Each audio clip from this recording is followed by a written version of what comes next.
গরিব ঘরে জন্ম আমার, সব ধরনের গ্রাম্য কাজকর্ম করেই কিন্তু আজ আমি শহরের বাসায় থাকি। আমাদের বাড়িতে যখন গিয়েছিলাম তখন ধান থেকে ট্রাক্টর দিয়ে কিভাবে চাল বের করে সেটাই আপনাদের সাথে আজকে শেয়ার করব।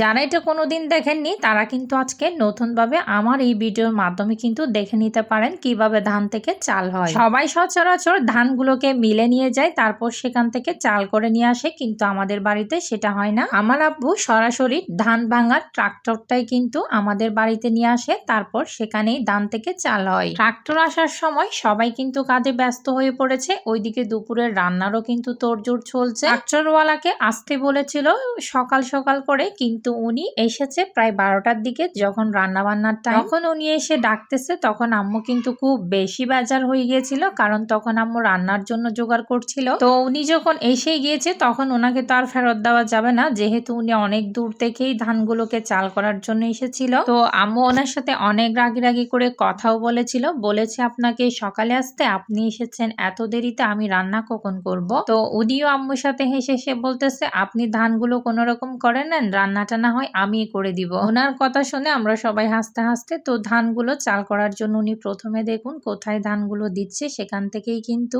ধানটা ভেঙে ভেঙে আস্তে আস্তে কিন্তু চালে পরিণত হচ্ছে। কি আজব কাণ্ড, তাই না? আগে কিন্তু ধান থেকে চাল করতে ঢেকিতে অনেক কষ্ট হতো, কিন্তু এখনকার আধুনিক যুগে মেশিনের মধ্যে ধানগুলো দিলেই কিন্তু নিচ দিয়ে চাল সুরসুর করে হুড়হুড় করে পড়ে। এমন কোনো কষ্টও কিন্তু নেই ধান থেকে চাল বের করার জন্য, খুব সুন্দর একটা পদ্ধতি রয়েছে। তো উনি অনেকটা সময় পর পর কিন্তু মেশিনের সেটিংসটা একটু একটু কিন্তু নাড়তেছে, সেটা আমরা খেয়াল করছি। ধান থেকে চাল কিন্তু প্রায় 1 বস্তা মতো হয়ে গিয়েছে, আপনারা দেখতে পাচ্ছেন চালগুলো খুব সুন্দর মতোই বের হচ্ছে। ওনার যখন ধান থেকে চাল সবগুলো কমপ্লিট হয়ে গেল, তখন আম্মু আবার নতুন করে কিছু অল্প করে ধান দিয়েছিল। এটা হচ্ছে মধুভাতের জন্য করে রাখা ধান, ওই ধানগুলোই কিন্তু এখন দিয়েছে এখানে। তো এখান থেকে চাল বের হচ্ছে, সেই জন্য সেটা অল্প অল্প বের হচ্ছে দেখতে পাচ্ছেন। তো ওনার ধান করা কিন্তু কাজ শেষ, সেজন্য উনি এখন চলে যাওয়ার জন্য প্রিপারেশন নিচ্ছি। কি আম্মুর রান্নার তোড়জোড় কিন্তু এখনো কিছুই হয়নি, তো আমিও এদিকে ভিডিও করতে করতে